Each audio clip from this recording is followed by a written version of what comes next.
Vamsi forms ఇప్పుడు recent గా ఆపేస్తున్నారు. తెలిసిందా?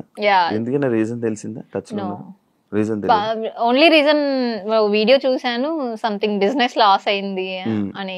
ఇదంతా అమ్మాయిల వల్లేనా అంటే? నాకైతే తెలీదండి సీరియస్లీ. వంశీ ఇలా అమ్మాయిల్ని మారుస్తా ఉంటాడు దీని గురించి అనేది ఒకటి ఉంది కదా, అందులో మీరు ఒకరు ఉన్నారు. అంటే దేనికి చేంజ్ అవుతారు అసలు? అమ్మాయిలు ఎందుకు మారిపోతూ ఉంటారు? అది వాళ్ళ థింకింగ్ బట్టి అనుకుంటాను నేను. నా వరకు కాల్ వచ్చింది కాబట్టి, సో లైక్ ఇన్స్టాలోనే మెసేజ్ చేశారు, సో ఇలా వీడియోస్ అనుకుంటున్నామండి, అండ్ మీరు లైక్ న్యాచురల్ గా అన్ని వీడియోస్ లో డిఫరెంట్ ఉంది, సో మీరు చేస్తారని అనుకుంటున్నా అన్నారు. ఓకే అని చెప్పి మీట్ అయ్యాను, చేశాను.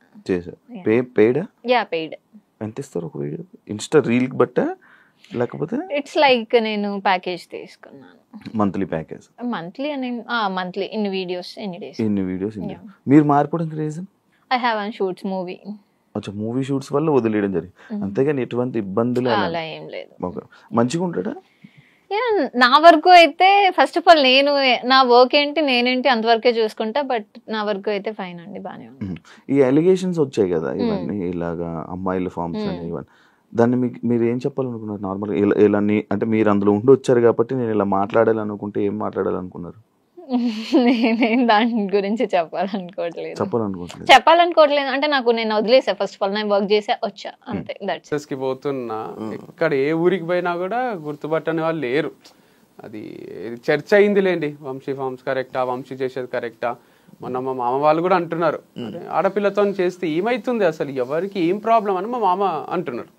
అంటే తప్పేముంది, గర్ల్ తో చేయరాదు అని ఇక్కడ రాజ్యాంగంలో రాసి ఉందా అసలు? ఎందుకు కాదు మరి ఆ అమ్మాయి ఎందుకు పగబట్టింది మీద? దాని తర్వాత మళ్ళీ ఒక ఇంటర్వ్యూ కూడా పడినట్టుంది. ఎవరు ఇచ్చిండ్రు? ఇంకొక అమ్మాయి. ఏ అమ్మాయి? రిపోర్టర్, లైక్ ఆమె యాంకర్. పగేం పట్టలేదు ఇక, వాళ్ళకి ఏదో ఉంటది కదా, అంటే ఏదో ఒక వ్యూస్ కోసం. ఇష్యూ ఏం కాలేదు అసలు. అప్పుడు మనం మాట్లాడుకున్నదే, యాంకర్స్ ఎందుకు ఓవర్ ఎక్సైట్ అవుతున్నారు, వంశీ ఇట్లా తిరుగుతాడా, వంశీ ఇట్లనా అట్లనా అని ఎందుకు అంటున్నారు, వాళ్ళకి ఏమైనా చూసిండ్రా మన దగ్గర నుంచి, ఒకరు చెప్తే నమ్మేస్తారా అని అట్లా అనేసరికి వాళ్ళకు మమ్మల్ని కూడా ఏదో అంటున్నారు అని వాళ్ళు మళ్ళీ ఇంటర్వ్యూలు చేసుకున్నారు అంతే. అర్పిత అనేది తీసుకుని రావడం జరిగింది రీసెంట్ గా. ఆమె నేను అడిగా, లైక్ నేను పర్సనల్ గా కూడా అడిగాను, ఆఫ్ కెమెరా అడిగా, ఆన్ కెమెరాలో కూడా అడిగాను. సేమ్ ఆన్సర్, యా కరెక్ట్ గా ఉంటాడు వంశీ ఇది అది కరెక్ట్ గా అని చెప్పింది.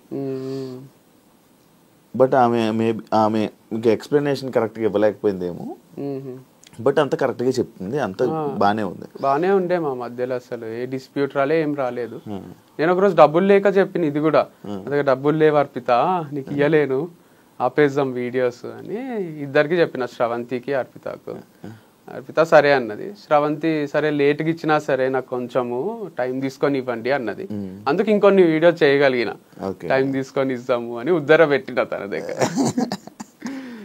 వంశీ పర్సనల్ లైఫ్ లో చేసిన తప్పు ప్రొఫెషనల్ లైఫ్ లో కూడా చేశాడు అని అంటే యాక్సెప్ట్ చేస్తావు? అంటే to some extent maybe it's true from others point of view, but నేనైతే every day in day out పని తప్ప వేరే ధ్యాస లేకుండే. నాకు పని చేస్తూనే ఉన్నా, మీరు అబ్జర్వ్ చేస్తే కూడా ఒక్కరోజు కూడా వీడియో రాకుండా లేదు. అంత ఈజీ కాదు కంటెంట్ క్రియేట్ చేయడం. సో పర్సనల్ లైఫ్ లో కూడా నేను ఏ తప్పు చేయలేదు, స్ట్రాంగ్ గా నేను నమ్ముతాను, నాకు చుట్టూ ఉన్న వాళ్ళకి కూడా తెలుసు. అండ్ ఇది ఎట్లా జరుగుతుందంటే, నేను ఈ మధ్యన బిలీవ్ చేసేది అన్ని మన చేతిలో లేవు.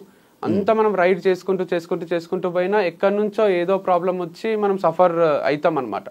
అట్లే సఫర్ అయింది నా పర్సనల్ లైఫ్, ప్రొఫెషనల్ లైఫ్ రెండు జీరో గానికి రీజన్ మొత్తం నేనే కాదు, అది చాలా మంది ఇంపాక్ట్, చాలా మంది ఇంటర్ఫియరెన్స్ ఉంది దీంట్లో. సో చాలా మంది నన్ను ఓన్ చేసేసుకున్నారు. ఎంత ఓన్ చేసుకున్నారు అంటే, ఇప్పుడు నేను తాగొస్తే ఇంటికి నైట్ డాడీ తిట్టిండు అనుకోండి, అది డాడీ వరకే. ఇప్పుడు నేను తాగేది, అమ్మాయితో తిరిగేది అంత డాడీ ఒక్కడే కాదు, నాకు మొత్తం లోకమంతా డాడీ అయిపోయిండ్రు.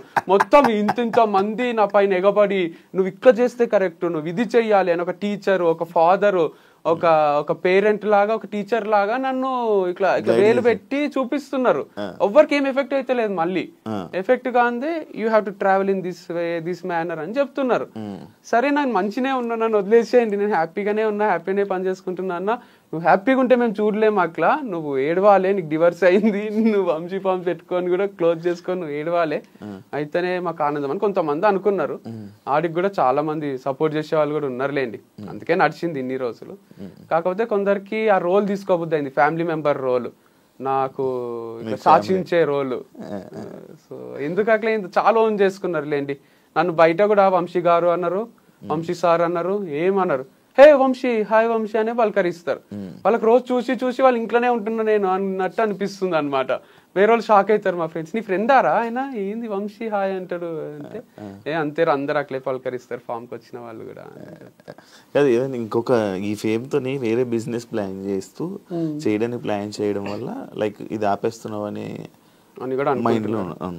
నేను కమెంట్స్ ఏం చదవలేదు వీడియో కూడా, అట్లేం లేదు, అట్లా ఐడియా ఉండింటే బాగానే ఉంటుండే, ఏం ఐడియా లేదు. సో యాజ్ ఆఫ్ నవ్ అయితే 1 వీక్ నుంచి బ్రేక్ లోనే ఉన్నా. నెక్స్ట్ ఏం చేయాలనేది అయితే ఎవరైనా క్వశ్చన్ అడిగినా కొంచెం ఇరిటేషనే వస్తుంది, జాబ్ వదిలేసి ఇంట్లో కూర్చుంటారు చూడండి, అట్లే ఉంది పరిస్థితి. సో ఖాళీ ఉన్నా, ఎందుకంటే వైఫ్ తో స్పెండ్ చేద్దామంటే వైఫ్ లేదు, ఫామ్స్ తో స్పెండ్ చేద్దామంటే ఫామ్ లేదు, ఎవరితో స్పెండ్ చేయాలన్నా అందరికి భయం సృష్టించిండ్రు కొంతమంది, వంశీతో జాగ్రత్త, వంశీతో జాగ్రత్త అని కూర్చొని చూపిస్తారు చూడండి. సో అట్లా ఒక మనుషులల్లో ట్రావెల్ చేద్దామన్నా ఒక నాకే కన్ఫ్యూజన్ ఉంది, ఇంట్లో కూర్చుందామంటే డిప్రెషన్ వస్తుంది. సో ఇంటర్వ్యూ రూమే బాగుందని ఇంటర్వ్యూ ఇస్తున్నా.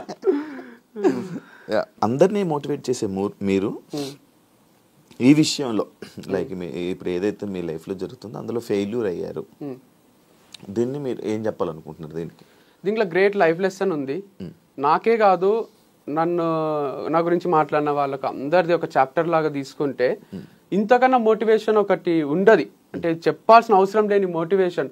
ఒక పర్సన్ హైలో స్టార్ట్ అయ్యిండు, మ్యారేజ్ వీడియోస్, మ్యారేజ్ అవి ఫుల్ వ్యూస్ వస్తుండే, మా ఫోటోలకు ఫుల్ లైక్స్ వస్తుండే.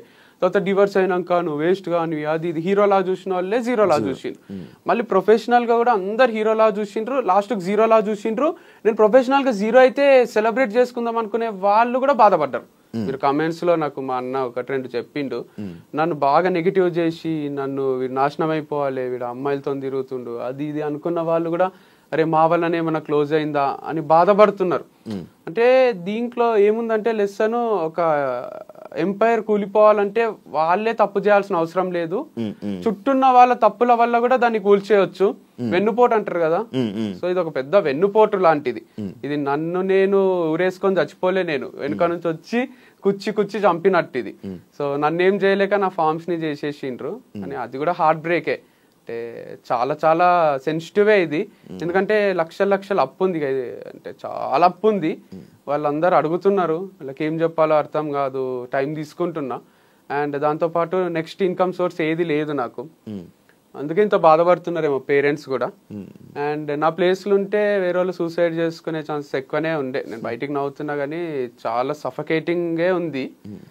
నేను ఎట్లా ఓవర్కమ్ చేసి బతకాలి కాబట్టి, ఇంకా ఫ్యూచర్ ఉంటది కాబట్టి, ఆ పాట ఉంటది కదా కేర్ ఆఫ్ కంచెరపాలెంలో, రేపే టౌన్ చూడాలంటే నీవునికి ఉండాలి గాని, సో రేపేం అవుతుందో చూడాలంటే మనం ఉండాలి కదా.